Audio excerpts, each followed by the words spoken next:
ప్రణాళికతో ఈ హైడ్రాని ఉపయోగించకపోతే నిజంగానే డ్రాగన్ అయింది. డ్రాగన్ కావద్దు మీరు. డ్రాగన్ కాకుండా అది ప్రజలకు, తెలంగాణకు, రాష్ట్రానికి, రాష్ట్ర ప్రయోజనాలకు ఉపయోగదాయకంగా ఉండాలి. ఉండాలంటే ఏమిటి? మీకు ఉన్నటువంటి కాన్సెప్ట్ ఏమిటి?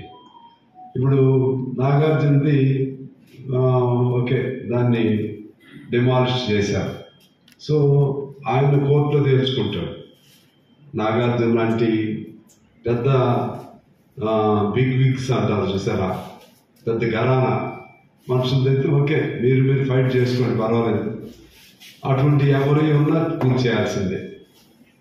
కానీ అతనిది తప్ప ఒప్ప నేను చెప్పను, కానీ నాగార్జున నాది రైట్ అంటున్నాడు, నేనేం తప్పు చేయలేదు అంటున్నాడు. Let him decide, let him take the course in to the కోర్టులు డిసైడ్ చేస్తాయి. ఒకవేళ ఆయన పడగొట్టినా ఇబ్బంది లేదు, ఎందుకనంటే మళ్ళీ కట్టుకోగలుగుతారు. అట్లనే ఈ గవర్నమెంట్ ఇంపార్షియల్గా అనిపించుకోవాలంటే ఇప్పటివరకు నాగార్జునతో ఒకటి జరిగింది, దానం నాగేంద్రతో ఒకటి జరిగింది.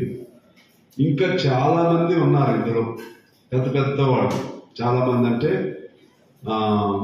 మంత్రుల స్థాయిలో ఉండేవాళ్ళు ఉన్నారు, లేకపోతే గత మంత్రులు ఉన్నారు, అలాగే పెద్ద పెద్ద వ్యాపారస్తులు ఉన్నారు. అటువంటివన్నీ కూడా లిస్ట్ అవుట్ చేయండి. లిస్ట్ అవుట్ చేసి ఇదిగో ఇది ఎట్లయినా కోర్టు కూడా మీకు వ్యతిరేకంగా ఇవ్వట్లేదు. వీళ్ళు these are the people who occupied the lands of lakes or tanks అని అనౌన్స్ చేయండి. మేము వీళ్ళ జోలికి వెళ్తున్నాం, వీళ్ళని వదిలిపెట్టమని చెప్పడం తప్పేం లేదు. కానీ ఈ పేరుతో మీరు ఎవరి జోలికి వస్తారో తెలియక చిన్న వాళ్ళు భయపడిపోతున్నారు. అందువలన ఇప్పుడు in principle we welcome, so in practice we advise them to be careful. వాళ్ళని జాగ్రత్తగా ప్రభుత్వం ఉండాల్సిన అవసరం ఉంది. దీంతో పాటు ఇంకా చాలా చెరువుల కింద ఆక్రమణకు గురైన భూములే కాకుండా హైదరాబాదు విలువ కలిగినటువంటి నగరం అవటం వలన గత అనేక పర్యాయాలు అనేక ప్రాంతాల నుంచి అనేక పలుకుబడులు కలిగిన వాళ్ళు ఆయా ముఖ్యమంత్రుల కాలంలో, ఆయా ప్రభుత్వాల సమయంలో వాళ్ళ అండదండలతో బయట ప్రాంతాల నుంచి కూడా ఇక్కడికి వచ్చి ఇక్కడ వందల ఎకరాలని ఫామ్ హౌస్ల పేరుతోనూ ఇంకో పేరుతోనూ ఆక్రమణ చేసుకున్న వాళ్ళు ఉన్నారు. వాళ్ళ లిస్టులు బయట పెట్టాలి. వాళ్ళ లిస్టులు బయట పెడితే ఇప్పుడు ఓన్లీ ఇది ట్యాంక్స్కే పరిమితం అవుతుంది, చెరువులకి. దాంతోపాటు అసలు మొత్తం ఎంతమంది, అసలు ఎంత ఆక్రమణకు గురైంది, హైదరాబాద్ నగరంలో కబ్జాలకు గురైన భూమి ఎంత, అది దేవాలయం భూములు కానివ్వండి, వక్ఫ్ భూములు కానివ్వండి, లేకపోతే గత కాలంలో అమాయకంగా ఉన్నటువంటి వాళ్ళది ఇవన్నీ మార్చేసి ధరణి పేరుతో మింగేసిన భూములు కానివ్వండి, ధరణి పేరుతో కూడా చాలా మింగేశారు కదా, ఈ భూములు కానివ్వండి, మొత్తంగా ఒక వైట్ పేపర్ తీస్తే బాగుంటుంది అనేది మా అభిప్రాయం. అలా తీస్తే ఒక క్లారిటీ వస్తుంది, ఎవరు దొంగ, ఎవరు నిజాయితీ పరుడు, ఇవన్నీ కూడా క్లారిటీ వస్తుంది. ఆ విధంగా చేయటం ద్వారా ప్రజల్లో కూడా విశ్వాసం వస్తుంది.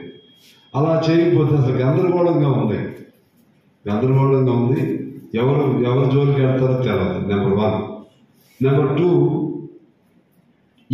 ఇక్కడ మీరు కూర్చే వాటిలోనూ, కూర్చాలనుకున్న వాటిలోనూ చిన్న వాళ్ళు ఉన్నారు, తర్వాత మధ్య తరగతి వర్గీయులు ఉన్నారు. చిన్నవాళ్ళు మేబీ వాళ్ళు ఆక్యుపై చేసుకుని ఉండొచ్చు, అంటే నివాసానికి. అటువంటి వాళ్ళైనా సరే మీరు ఆల్రెడీ 58, 59 జీవోలు తీసుకొచ్చారు. అటువంటి వాళ్ళకి మీరు పునరావాసం కల్పించకుండా వాళ్ళని తీసేయద్దు. It is our prime demand.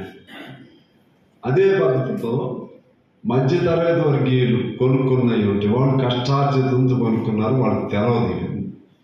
అటువంటి వాళ్ళకి సంబంధించి ఆ భూముల పైన అసలు అమ్మిన వాడు ఎవడు ముందు he must be booked against his criminality. అదే పద్ధతిలో ఆయనతో పాటు అసలు పర్మిషన్స్ ఎవరు ఇచ్చారు? అప్పుడు బిల్డింగ్ డిపార్ట్మెంటా, మున్సిపల్ డిపార్ట్మెంటా, రెవెన్యూ డిపార్ట్మెంటా? అంటే అందరిని తీసుకురావాల్సిందే, అందరిని బుక్ చేయాల్సిందే. ఈ అమాయకుడిని కొనుక్కున్నాడు కాదు మనం, వీడిని కాదు మనం ఇబ్బంది పెట్టాల్సింది. వాళ్ళందరినీ బుక్ చేయాలి, ఇతనికి కాంపెన్సేషన్ ఇవ్వాలి, ఇంకో చోట చూపెట్టాలి. ఇది గవర్నమెంట్ నాకేం సంబంధం అంటే కుదరదు, గవర్నమెంట్ బాధ్యత ఇది. ఆ విధంగా అది రెండో అంశం. ఒకటి పేదవాడిని, రెండోది కొనుక్కున్నవాడిని చేయాలి, వాళ్ళిద్దరిని కాపాడవలసిన బాధ్యత ఈ ప్రభుత్వాలు. మూడోది ఏంటంటే కొన్ని చెరువులు పనికిరావు. దానిలో ఇప్పుడు మా దగ్గర నాగార్జున సాగర్ ప్రాజెక్ట్ భూములని ఉంటాయి, అటు ఇటు మొత్తం అయిపోయింది.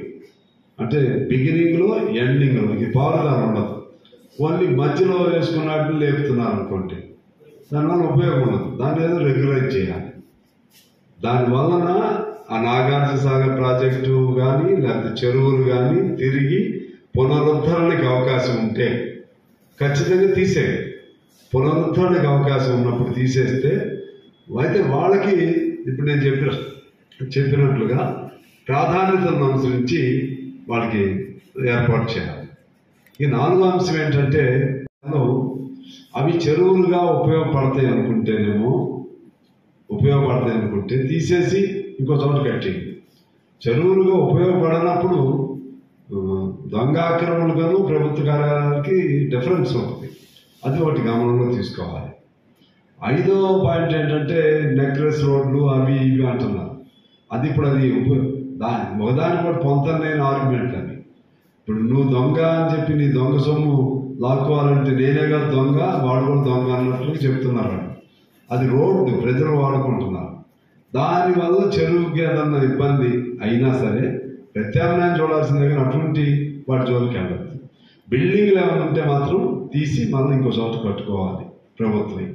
ఇదే సమయంలో అనేక రకాల వాదనలు వినిపిస్తున్నాయి. ఒకళ్ళు మీరు పాత సిటీ వైపు వెళ్ళండి దమ్ముంటే అని, ఇంకోళ్ళు ఇంకో రకంగా డైవర్ట్ చేస్తున్నారు.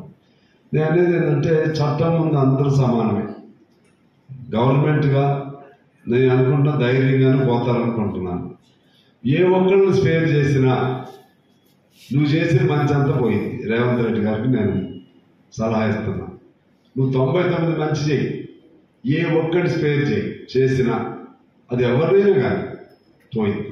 అందువలన ఇవాళ నేను ఇంతకుముందే చెప్పినట్టుగా అదంతా ఒక పద్ధతిలో ఎవరెవరి ఆక్రమణకు గురై ఉన్నాయో ముందు ఒకటి వైట్ పేపర్ రిలీజ్ చేయండి.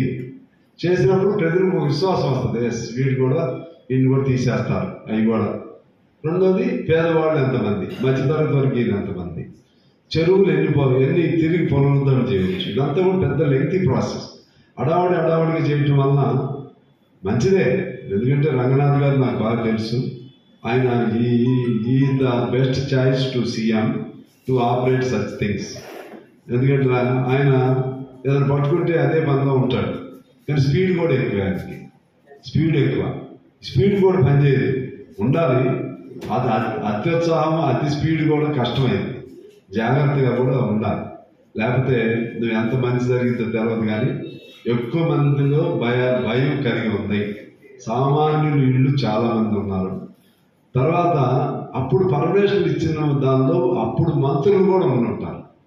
పెద్ద కన్స్ట్రక్షన్లు ఉన్నాయి కదా, దానికి రెవెన్యూ శాఖతో పాటు అప్పుడు రెవెన్యూ మినిస్టర్ లేకపోతే అప్పుడు మున్సిపల్ మినిస్టర్ వీళ్ళందరూ కూడా ఉంటారు కదా. మరి వాళ్ళందరూ కూడా తీయండి. వాళ్ళందరూ ఎందుకు పర్మిషన్ ఇచ్చారు? ఓన్లీ ఇది కూలగొట్టి ఇప్పుడు పన్నవాడి ఒకటి జోలికి వెళ్తే కుదరదు. అప్పుడు ఏమైందంటే భవిష్యత్తులో ఎవరు ఇల్లీగల్ కొనాలన్నా, ఇల్లీగల్గా అమ్మాలన్నా, లేకపోతే ఇల్లీగల్ పర్మిషన్ ఇవ్వాలన్నా భయం కలిగే విధంగా వాళ్ళకి భయం కల్పించండి, అటువంటి వాళ్ళకి భయం కల్పించండి. ఈ పేదవాళ్ళకి కాదు అని చెప్పి నేను మనం చేస్తా ఉన్నాను. రేవంత్ రెడ్డి గారు కానీ లేకపోతే ప్రతి ఒక్కరు కూడా ప్రభుత్వంలో రాకముందు డిమాండ్ చేస్తున్నారు. అప్పుడు కేసీఆర్ కూడా అదే డిమాండ్ కదా. ఉమ్మడి ఆంధ్రప్రదేశ్లో ఉమ్మడి ఆంధ్రప్రదేశ్లో ప్రభుత్వాన్ని బాగా నిందించాడు. మా తెలంగాణ అస్తిత్వానికి ఇది విఘాతం, దీన్ని ఎందుకు గుర్తించరు అధికారికంగా. నేను కూడా రేవంత్ రెడ్డి గారు కూడా అదే భాష చెప్పాడు. కాంగ్రెస్ పార్టీ మళ్ళా అప్పుడు కాంగ్రెస్ మీద టీఆర్ఎస్ ఉన్నప్పుడు ఈ కాంగ్రెస్ వారు ఉన్నప్పుడు వీరు అమలు చేయాలంటారు, వీరు ఉన్నప్పుడు వారు అమలు చేయాలంటారు, అధికారికి గుర్తించాలంటారు. వారు చేయరు, వీరు చేయరు అంటే ఏంటి? ఇద్దరు తప్పు ఉన్నట్లే కదా. అందుకే మేము నిజమైన వారసులు ఎవరైతే ఆ పోరాటానికి మేము కమ్యూనిస్టులు, మేమంటే ఆ త్యాగాలు మేము చేయకపోయినా మా పెద్దలు చేసిన త్యాగాల ఫలితమే 4,500 మంది మరణించారు ఆ పోరాటంలో. అఫ్కోర్స్ కొంతమంది సెప్టెంబర్ 48 సెప్టెంబర్ 17 ముందు మరణించారు, కొంతమంది తర్వాత మరణించారు, అది వేరు సంగతి. కానీ ఆ పిలుపు ఇచ్చింది ఎవరంటే రావినారాయణ రెడ్డి, బద్దం మెల్లారెడ్డి, తర్వాత మొగ్దం అయింది. ఆ ముగ్గురు సాయుధ పోరాటాన్ని పిలిపించారు. వీళ్ళు చెప్పే రీజన్ ఏంటి? ఇది ముస్లింలు హిందువులు ఘర్షణ కాదు. ఎందుకంటే రాజు ముస్లిము, రాజు ఫాలోయర్స్ అంతా హిందువులే 90%. రాజు మీద పోరాటం చేసిన వాళ్ళు, చనిపోయిన వాళ్ళు ఎవరంటే ముస్లిమ్స్ అనేక మంది ఉన్నారు. అందుకని ఇది సామాజిక సమస్య, అప్పట్లో ఓ భాషా సమస్య, వెట్టి చాకరీకి వ్యతిరేకంగా ఉన్నటువంటి సమస్య, భూమి సమస్య, భుక్తి సమస్య. అందువలన ఇది ఆ పేరు చెప్పి భయపడుతూ ముస్లిమ్స్ కూడా వ్యతిరేకించరు నాకు తెలిసి. ఇది ఒక ముస్లింలకు వ్యతిరేకంగా అని అంటే తప్పైంది. ముస్లింలకు వ్యతిరేకం కాదు కదా. భూస్వామ్య వ్యవస్థ పైన తిరుగుబాటు భారతదేశంలో ఉన్న అన్ని సంస్థానాల్లో కూడా అగ్రగామి పోరాటం ఇక్కడ జరిగింది. అందువలన దాన్ని ఖచ్చితంగా గుర్తించాలని మేము ప్రభుత్వాన్ని డిమాండ్ చేస్తూ, అదే పద్ధతుల్లో ఇంకా ప్రభుత్వం అనేక వాగ్దానాలు చేసింది. ఆ వాగ్దానాలను క్రమ పద్ధతుల్లో చిన్నగా దాన్ని ఒక ఆర్డర్లీకి పెట్టుకుని ఆ వాగ్దానాలన్నింటినీ కూడా పరిష్కారం చేయవలసిన బాధ్యత ఉందని తెలియజేస్తూ, ఆ పద్ధతుల్లోనే ఇంతకుముందు నేను చెప్పినట్లుగా ఈ హైడ్రాకు సంబంధించి లిస్ట్ అవుట్ మాత్రం ఇమీడియట్ చేయాలి. అందులో ఎంత పెద్దలైన ఉన్నాయి, పాత బస్తీ పెద్దలు ఉన్నాయి, లేకపోతే ఇంకా ఓవైసీలు ఉన్నాయి, లేకపోతే ఇంకా సినిమా యాక్టర్లు ఉన్నది, ఎవరైనా ఉంది. దాని మీద మీరు ఒక క్లియర్ కట్గా గ్యారంటీతో, ఒక క్లారిటీతో రావాలి. అదే సమయంలో పేదవాళ్ళకి భరోసా ఇవ్వాలని కోరుతూ మీ అందరికీ నమస్కారం. కవిత తప్పు చేసిందో ఒప్పు చేసిందో that is to be decided in the courts. పొలిటికల్గా కలర్ ఇవ్వాలంటే నీకు కేసీఆర్ మీద ఫైట్ చేసుకోండి, కేటీఆర్ మీద ఫైట్ చేసుకోండి. అవునన్నా కాదన్నా ఒక ఆడపిల్ల అమ్మాయి సరే తప్పు జరిగితే let courts decide. Already court has given a verdict releasing her on bail. దానికి సంబంధించి బీజేపీ బీఆర్ఎస్లు కలిసిపోతున్నాయని ఒకడు అంటాడు, ఒకడేమో కాంగ్రెస్ బీఆర్ఎస్ఏ కలిసిపోతుందని ఒకడు అంటాడు. అసలు ఏమైనా సందర్భం ఉందా లేదా? అసలు దాన్ని వాళ్ళు మాట్లాడేదానికి రిలేటెడ్గా ఏమైనా ఉందా? రాజకీయాల కోసం మాట్లాడటం వలన అది కరెక్ట్ కాదు. ఇవాళ కోర్టు కూడా 45(1) దాన్ని కోర్టు చేసింది. 45(1) అంటే ఏంటి? మహిళల్లో దుర్బలం అంటే దాన్ని ఏమంటారు, లింగ్విస్టిక్ ఏమన్నా మహిళలకు సంబంధించి చట్టంలో ఒక బలహీనమైనటువంటి ఫీమేల్ ఒక బలహీనమైనటువంటి వాళ్ళుగా సమాజం గుర్తించింది. బలహీనం అంటే శారీరకంగా కానివ్వండి, తరతరాలుగా just like we recognise Dalit people as backward. మహిళలకి కొన్ని ప్రొటెక్షన్స్ ఉన్నాయి. ఆ కండిషన్స్ కూడా సుప్రీంకోర్టు, హైకోర్టు అది చల్లదంటే సుప్రీంకోర్టు దాన్ని తప్పు పట్టింది. అర్థమవుతుంది కదా. అందుకని అమ్మాయి ఆఫ్టర్ ఆల్ ఒక మదర్, ఒక ఆడపిల్ల, అంత కక్ష నువ్వు చట్టం నేనేం తప్పు పట్టను. అసలు వెంటబడి వేధింపులు గురి చేయకూడదు అనేది నా అభిప్రాయం, నా బలమైన అభిప్రాయం. అది ఆ తప్పుల జోలికి నేను వెళ్ళను. నీ రాజకీయం ఉంటే రాజకీయంగా ఆడుకోండి, కేసీఆర్ మీద ఆడుకో, లేదా కేసీఆర్ వాళ్ళు వీళ్ళు ఆడుకోండి. ఇది నెంబర్ 2. నెంబర్ 3, ఈ రుణమాఫీకి సంబంధించి గవర్నమెంట్లో క్లారిటీ లేదు, అసలు క్లారిటీ లేదు. 31,000 కోట్ల లేకుంటే 40,000 కోట్ల, అప్పుడెంత ఇప్పుడెంత? నేను అంటాను గవర్నమెంట్కి ఇబ్బందులు ఉన్నాయి, నో డౌట్. ఎందుకంటే అనౌన్స్ చేశాం, ఇది ఎంత వచ్చింది, ఇంతవరకు ఇచ్చేసాం, రిమైనింగ్ ఇస్తాం, లెక్క ఉంది, తెయ్యాలి మేము. దానికి రేషన్ కార్డు లేకపోతే కిసాన్ అనేది సమ్మాన్, అక్కడ లోన్ వచ్చి అక్కడ వాడు రైతు బంధు లాంటిది అక్కడ అప్లై అయితే ఇవ్వం. ఇవన్నీ అనవసరం మాటలు. వన్స్ వాడు అప్పు తీసుకుంటే ప్రభుత్వ ఉద్యోగులకి ఇవ్వమంటారు. ప్రభుత్వ ఉద్యోగం అంటే చిన్న ఉద్యోగస్తులు ఉంటారు, 3 ఎకరాలు 4 ఎకరాలు, లేకపోతే చిన్న ఉద్యోగం, వాడికి కూడా ఏదో పేరు చెప్పి ఇవ్వమంటే అట్లా. మీరు అనౌన్స్ చేశారు కాబట్టి ఇవ్వాల్సిందే. ఖచ్చితంగా ఇవ్వకపోతే రైతుల ఆందోళన వస్తుంది. కాబట్టి రైతుల ఆందోళన వచ్చినప్పుడు మనం ఎవరేం చేయలేరు. అందువల్ల మీకే ఐ అగ్రి, మీకు ఫైనాన్షియల్ క్రైసిస్ ఉంది. ఆ పాత ప్రభుత్వం చేసినటువంటి అప్పులు అవన్నీ అలా ఉన్నాయి. దాన్ని మీరు అయినా అనౌన్స్ చేశారు కాబట్టి దీని మీద మీకు ఈ క్లారిటీ ఉంది. మేము ఇది ఎంత మేరకు తీర్చాం. త్వరితగతిన నేను తుమ్మల గారు ఏదో చెప్పినట్లున్నాడు. ఇంకా అందరూ అదే మంత్రులు, అదే ఒక ప్రభుత్వంగా నిర్ణయం చేయండి. మంత్రివర్గం సమిష్టిగా నిర్ణయం చేయండి.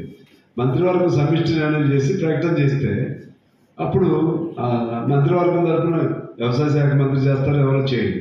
అలా కాకపోతే భిన్నమైన వాదనలు వినిపిస్తున్నాయి, భిన్నమైన వాదనలు కన్ఫ్యూజింగ్గా ఉన్నాయి. అలా చేయొద్దని మేము యాజ్ ఏ ఫ్రెండ్లీ పార్టీని సజెస్ట్ చేస్తున్నాం. అలా చేయటం వల్ల మీకు నష్టం వస్తుంది. అది 3వ పాయింట్. ఇక 4కు సంబంధించి రేపు సెప్టెంబర్ 17న తెలంగాణ